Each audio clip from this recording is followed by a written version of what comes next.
I overheard my husband telling his friend he'd slowly replace me with his mistress, so I quietly transferred our savings, changed the locks, and let him walk into an empty house. I never imagined I'd be sharing my story here, but life has a way of throwing curveballs when you least expect them. My husband, Mark, and I had been married for over 2 decades, building a life together in our cozy home in the suburbs of Chicago. We had 2 children, both grown and off to college, leaving us as empty nesters. Our marriage had its ups and downs, like any other, but I always believed we were solid. Mark worked as a financial advisor, a job that often required late nights and weekend meetings. I trusted him implicitly, never questioning his commitments or the time he spent away from home. I was a homemaker, dedicating my time to raising our children and managing the household. We had a comfortable life, filled with routine and familiarity. One evening, while preparing dinner, I overheard Mark talking on the phone in his study. The door was slightly ajar, and his voice carried into the hallway. I wasn't in the habit of eavesdropping, but something in his tone made me pause. He was speaking to his friend, Tom, and what I heard sent a chill down my spine. "Yeah, Tom, it's all going according to plan," Mark said, a hint of excitement in his voice. "I'm slowly replacing her with Jenna. She doesn't suspect a thing." I felt the blood drain from my face.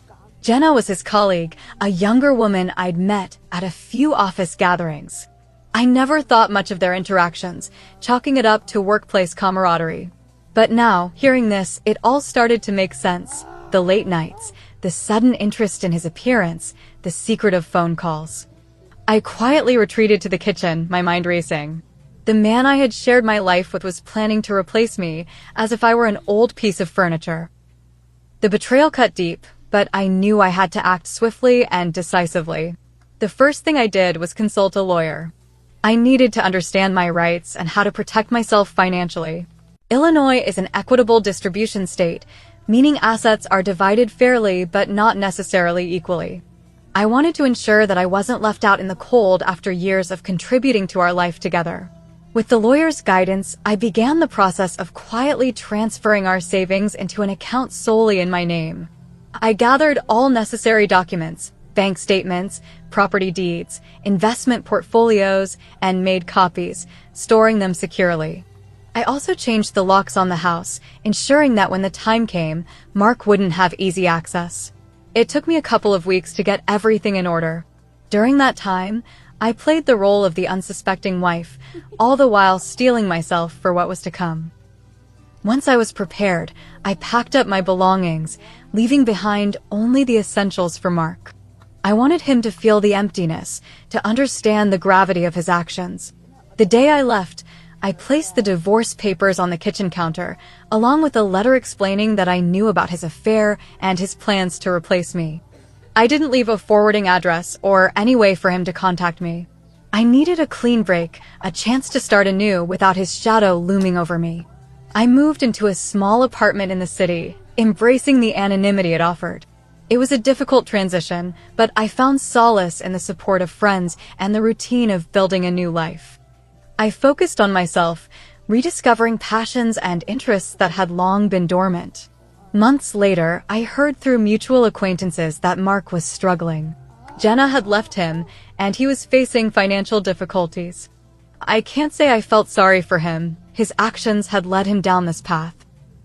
As for me, I found strength I never knew I had and built a life that, while different from what I had envisioned, was fulfilling in its own right. Betrayal is a bitter pill to swallow, but it also has a way of revealing one's inner resilience. I chose to take control of my destiny, and in doing so, discovered a version of myself that I am proud of. I thought walking away was the hardest part. Turns out, what came after hit harder. About 2 months after I moved into my apartment, I started getting strange calls. Blocked numbers. Silence when I picked up. A few hang-ups. At first, I figured it was spam. But then someone left a voicemail. "I know what you did. You think you're clever? Watch your back."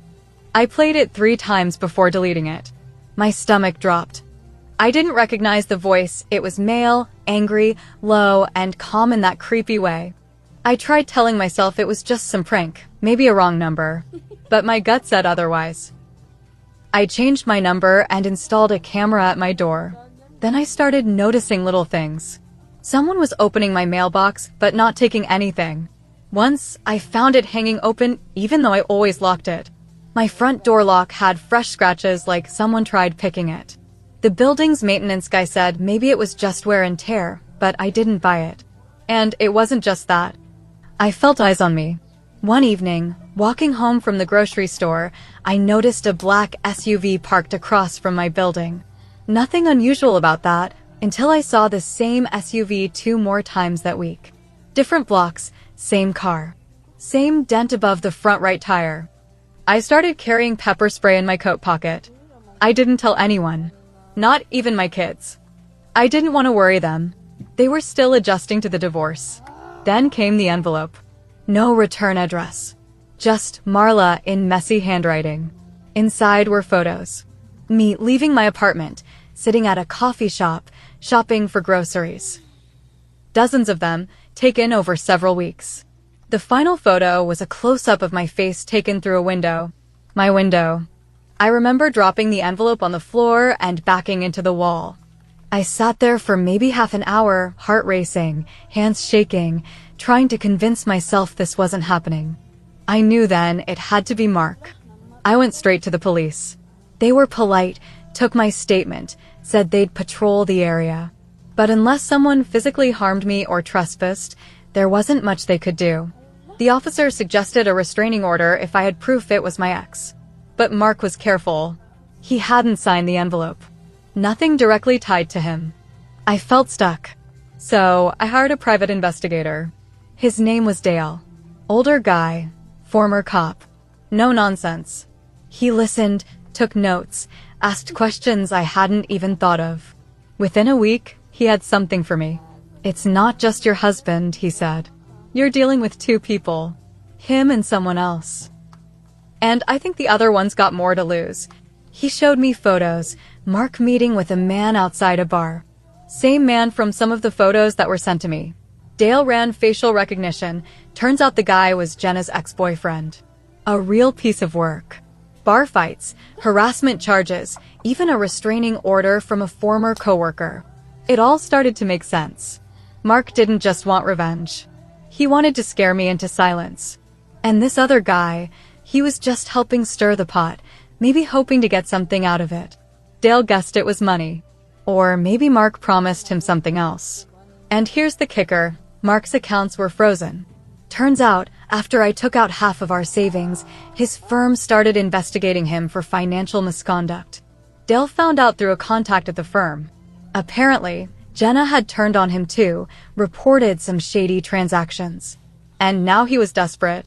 So, now I'm sitting here, knowing my ex is spiraling and someone dangerous has eyes on me.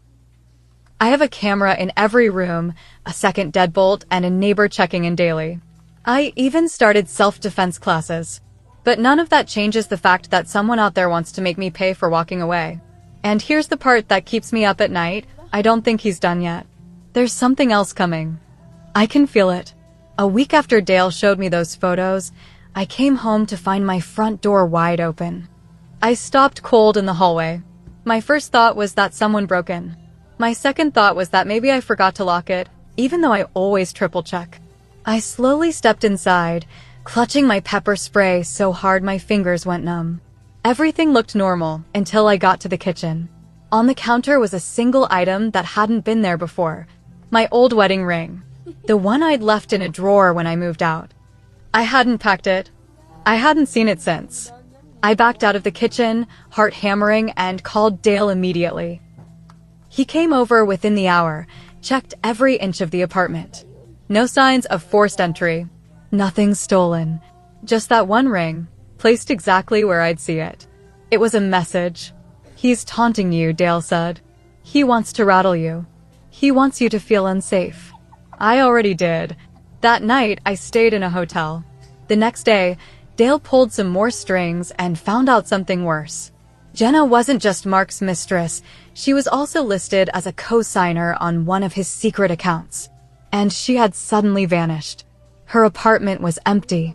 Her car left behind. Her phone disconnected. There were no reports, no missing persons alert. Nothing. She either ran or something happened to her, Dale said. And either way, your ex is at the center of it. 2 nights later, I got an email. No subject. No text. Just a video attachment. I debated opening it, my hands shaking the whole time. When I finally hit play, it showed a grainy recording from a hotel hallway. A woman, clearly Jenna, walking fast, looking over her shoulder. Then Mark steps into frame, grabs her by the arm, and pulls her into a room. She tries to resist. He looks calm, cold. That was the whole video. 15 seconds. I sent it to Dale. He tracked the footage back to a cheap motel near Rockford. By the time police got there, the room was empty. Cleaned out. No trace of her or him. Now the police were paying attention. Dale gave them everything we had. They opened an investigation into Mark. But then something weird happened. The black SUV disappeared. No more creepy phone calls. My mailbox stopped getting messed with. It was quiet for almost a week. Then one night I was walking back from the laundromat, just a block from my apartment, when I heard a voice behind me. You made a big mistake, Marla. I turned fast, expecting Mark. But it wasn't him. It was a woman. Tall, lean, short blonde hair. Never seen her before. She smiled like she was enjoying herself.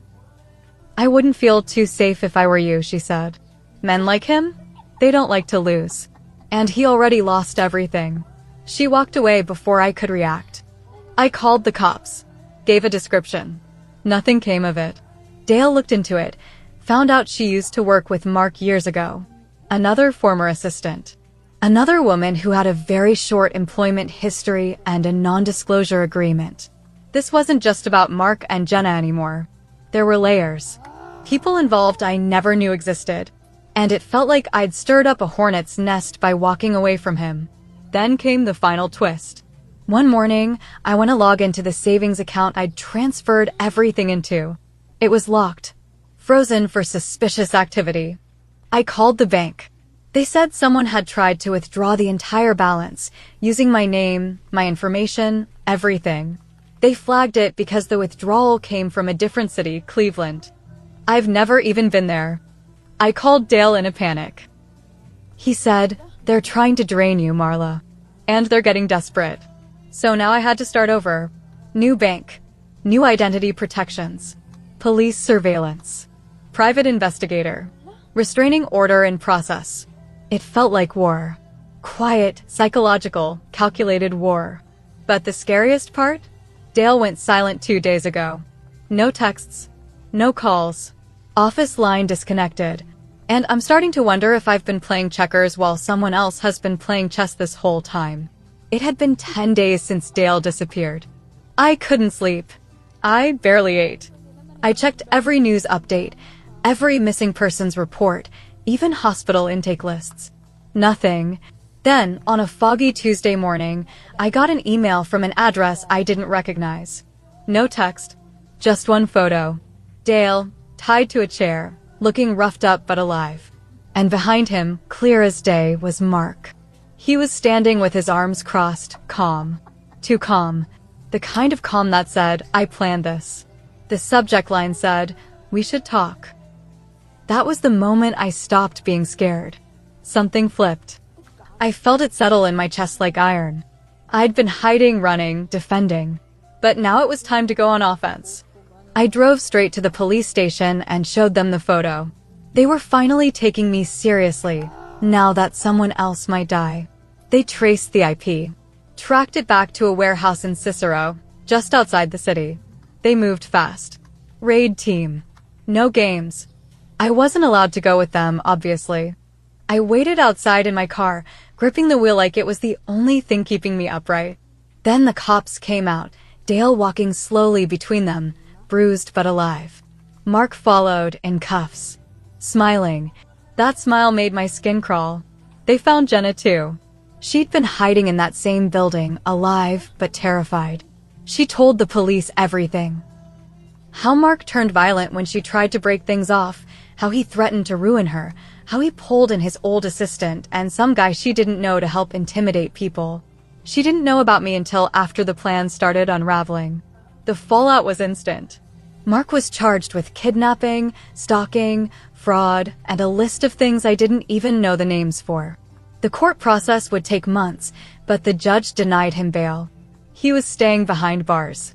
The confrontation happened in a courtroom. I took the stand, told the story from the beginning, how I overheard him saying he'd replace me, how I moved out, how the stalking started, how Dale vanished. I looked him in the eyes as I spoke. He never once looked away. He just sat there, face blank, hands folded like we were at some dull work meeting. Then came Jenna's turn. She broke down, sobbing, shaking, detailing everything she'd seen. She called him a monster, a manipulator. She apologized to me right there, in front of the judge. Said she never meant to destroy a marriage. That she had no idea how dangerous he really was until it was too late. When court ended, I saw her in the hallway. She looked hollow. We nodded at each other. That was it. Nothing else needed to be said. Later that night, my daughter called me. "Mom," she said, voice trembling. "Did Dad really do all that?" I had to pause. How do you answer a question like that? I didn't want to believe it either, I said. But yes. She cried. I cried. And just like that, the last piece of the life I had with him crumbled into dust. The days after were a blur of paperwork, press calls, and a whole lot of therapy. Neighbors came by, some shocked, some pretending they'd known all along. My sister flew in from Oregon to stay with me. My son offered to take time off school and come home. I told him not to. I didn't want him to pause his life for mine. I had paused mine long enough. As for Dale, he recovered slowly, mostly in silence. He never liked talking about what happened in that warehouse. He went back to working small cases, but we stayed in touch. Sometimes we meet at a diner in town, both of us older, quieter now, both a little more careful. And me? I'm still in that same apartment. But the locks are newer.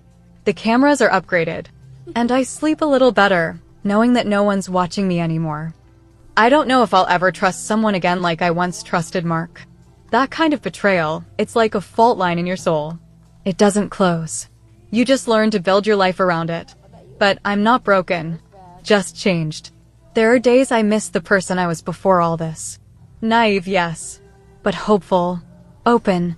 She died somewhere along the way, replaced by someone who reads every sign, checks every lock, trusts her gut.